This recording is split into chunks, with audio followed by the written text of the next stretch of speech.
Hello guys, welcome back to the next video, and in this video we will break down the brand new event Jungle Crisis. Before moving forward with the video, if you like my content and find it helpful even a bit, make sure to like and subscribe. I'm trying to hit 1,000 subscribers by New Year's. It is free for you guys to do, and your support would really go a long way for me. I really appreciate you guys, and let's move on to the video now. Like always, the event description is very poorly written. It is not an easy read at all, but I did my best, and I hope by the end of this video you will understand roughly what to expect. So, first of all, what are all the buildings we have in this event? We have helipad, which is the starting point. Then we have empty spaces, forward outpost, battle camps, and hidden bunkers. I'll explain them as we go. What you need to do is capture these empty spaces, forward outpost, and the hidden bunker to expand your territory and get research samples.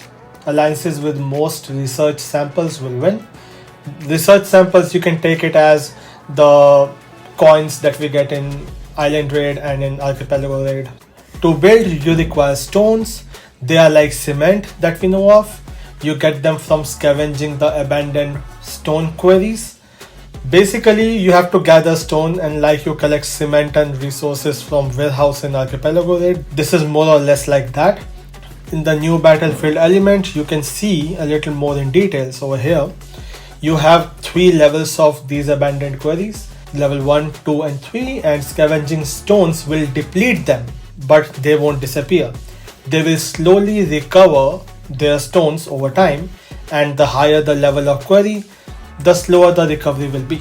Now, depending on the quarry level, multiple people can collect stones from the same quarry. Like people gather resources from Alliance Center, many people can be in there, more or less like that, but it will depend on the quarry level.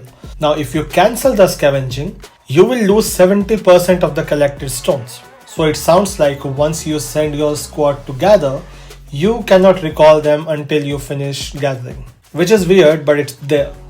Now, if your team is defeated while scavenging, a portion of the scavenged stone will be lost. So sounds like you will still get some stones, so all will not be lost.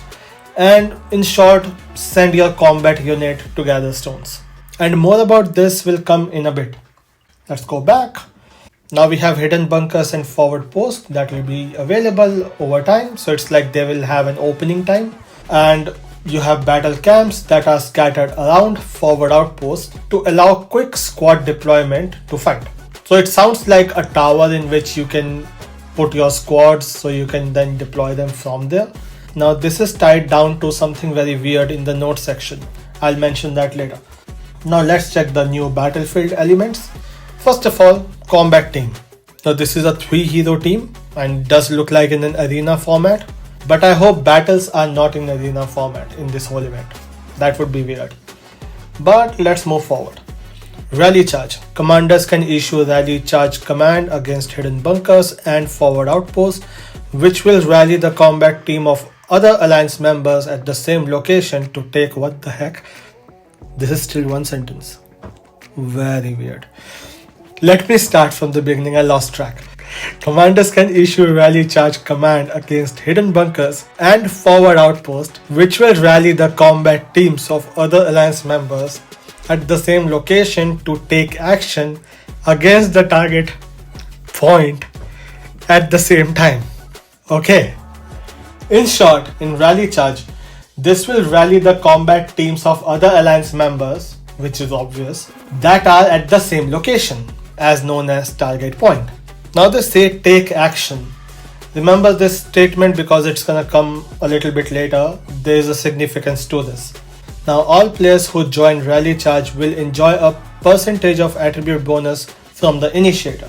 I hope they explain it a little bit in notes, but as far as I remember they did not. But we'll see that. Next would be squad march. Map is divided into tiles and your squad will move from one tile to another, and every squad command will consume 1 action token. The same thing that we discussed over here. So every action will consume an action token, and if your action tokens are depleted, you cannot issue a new command to your squad.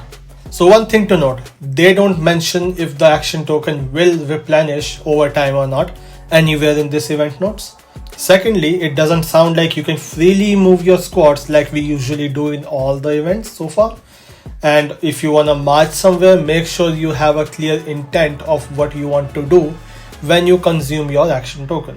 And as it says, if your action tokens are empty, you cannot move your squad, so they will be on the map, and if somebody kills it, only then they will return. So this is super weird, honestly. Now let's say real-time encounter. This is how the battle will trigger. If your tactical team is on the same tile as the opponent's tactical team, the combat will trigger immediately and it will resolve automatically within seconds. So it kind of sounds like those RPG games where we move our hero to something that we want to attack, and once they are close enough, you'll see animation of two swords clashing, implying battle is in progress, and after 2 or 3 clashes, the battle is over and you'll know if you won or lost. So this is all the information we have about how the battle will be. So I hope it is more intuitive and it's not in arena format, but it is yet to be seen. This does not sound very promising, to be honest. Next is resource nodes. We already talked about it. And we have open area. You need to capture the empty spaces. Capturing will take time. And if you capture empty space of another alliance, it will first lose the ownership and then the capturing will begin. This sounds exactly like the towers we have on Genesis War. You hit the tower and then it will take you some time to capture it and include in the territory. And if you're hitting tower of another alliance, you have to make sure that the tower die first, it goes neutral, and then you recapture it and wait for the capture time again. Yeah, so it does sound like that, but I don't see any tower over here. But most likely there would be. And if there is a tower, then towers should be able to host some squads. So what is that battle camp for? We'll see. Now next is hidden bunker. Now we see 3 over here. One is small, one is medium, and one is large. But in the map we only see 1. And this will give you the research samples that we mentioned earlier. Last is forward outpost. This is exactly like your level 6, level 7 village from Island Raid or Archipelago Raid. But unlike a village, this too will take some time to become part of your territory. And if you lose it, it will lose durability over time, gets to 0, become neutral, and then it will be ready for recapturing. This is exactly like the Genesis War Tower and the empty space we talked about in this event. But unlike a tower, forward outpost requires stone that we have gathered from the abandoned quarry for it to be put in a repair mode. Once you put in the repair mode, then it will recover its durability over time. You cannot just put it in repair mode manually like we usually do. And if your team don't have stones, then you won't be able to stop the burning of forward outpost. So make sure you have enough stones to put this in repair mode, right? Now let's move on to the rules. Background is useless. Event schedule, this is exactly like the way we have seen for other events. You have a registration period, and when it closes, you will have matching period where based on your registration rank, you'll be matched in different war zones. But I want to point something out in matching period over here. It says system will match and allocate opponent of each war zone based on the overall might of all registered alliances. Now this is exactly what you can see for other events. Say for example, if I go to Archipelago Raid, rules, exactly the same. The system will match and allocate opponent of each war zone based on the overall might of all registered alliances. Let's check your Island Raid. In here says alliances will be matched and assigned opponent based on their overall strength.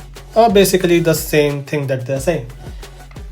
The point is DLS imply that the matchmaking is fair. And if you talk to DLS support, they even say that gear might, including the armament even in the bag, is considered for matchmaking. Many people have asked this question to DLS support. Now in reality, matchmaking within Warzone is random. I pressed DLS support for this and they said this in very plain words to me over the mail. So when they say based on overall might of all registered alliances is basically a lie. And if you play events in Elite or Fearless Warzone or even in Budding Warzone, Just look at your own matching of past Archipelago Raid and Island Raid. You will notice that it is not really random. You'll start to see a pattern. And the farther back you go, the pattern will become more and more clear. I have much more to say about this legendary event matchmaking of DLS, but I have a whole separate video for that. And that video will be out within this week. But anyway, let's move forward with this video for now. Next is eligibility. Now the region has to be 360 days old, so newer regions cannot take part, which is strange, but it is true. I've seen that any region beyond 702, they don't see this event in their calendar. Now your alliance need to have 40 members, level 14 and up, and you'll have different war zones. You have Apex, rank 1 to 32, Elite 33 to 256, Fearless 257 to 2200, and Budding Warzone is 2201 rank onwards, but I don't think we'll have that many alliances. But let's see if we have Budding Warzone in this event or not. How to win, we talked about it. You need research samples, and the more you have, the better your rank will be. And rewards for this event are actually not bad. You can see exact numbers of how much you will get in each of these war zones. So this is good. I hope they won't reduce it later on. Okay, let's go to notes. First, expanding territory will consume stones, so mostly capturing that empty space will require stones as well. Stones will come from your abandoned quarries, and when the scavenging is complete, you won't need to transport it back. You will gain it immediately. That's an interesting feature. Cool, so it won't consume an action token to move back. Good for us. Next is combat team is 6 heroes, which is 3 squads, and any action will consume action token, so you cannot capture or travel if you don't have action token. The combat team depart from helipad on the battlefield. Now this kinda sounds like what we see in off-limit Warzone, where all the squads march from the landing area only. Does that mean we can't teleport out of helipad? Plus, in the introduction, if you remember, battle camps around the forward outpost allow you for quick squad deployment. So this sounds like a building that is right outside the forward outpost or connected to it, but you cannot teleport over there and you can house your extra squads inside these buildings. This does not sound okay at all. Additionally, battle camps are scattered near outposts that we have seen on the map and can serve as a combat team after capture. Earlier they were saying that they allow you for quick squad deployment, but here they say they serve as a combat team. Yeah, people who write these and those who approve their release really need to work with the development team more closely and understand what is being coded before it comes out in public. This is not good at all. Anyway, when combat teams of different alliances encounter each other, the battle triggers immediately, we know that. An outcome is decided right there. Heavily wounded go to hospital, lightly wounded can be used again. This is at least the same that we know of. But they use the word plot over here. This is new. Captured plot, again, and hidden bunkers periodically gain research samples. And the more research samples you have, you win. So this plot most likely is either the smaller hidden bunker or the forward outpost. It should not be the empty space or battle camp. I don't think so. Yeah, they did not write this well at all. This was released in too much of a rush. Now last is Alliance can initiate rally charge against hidden bunkers.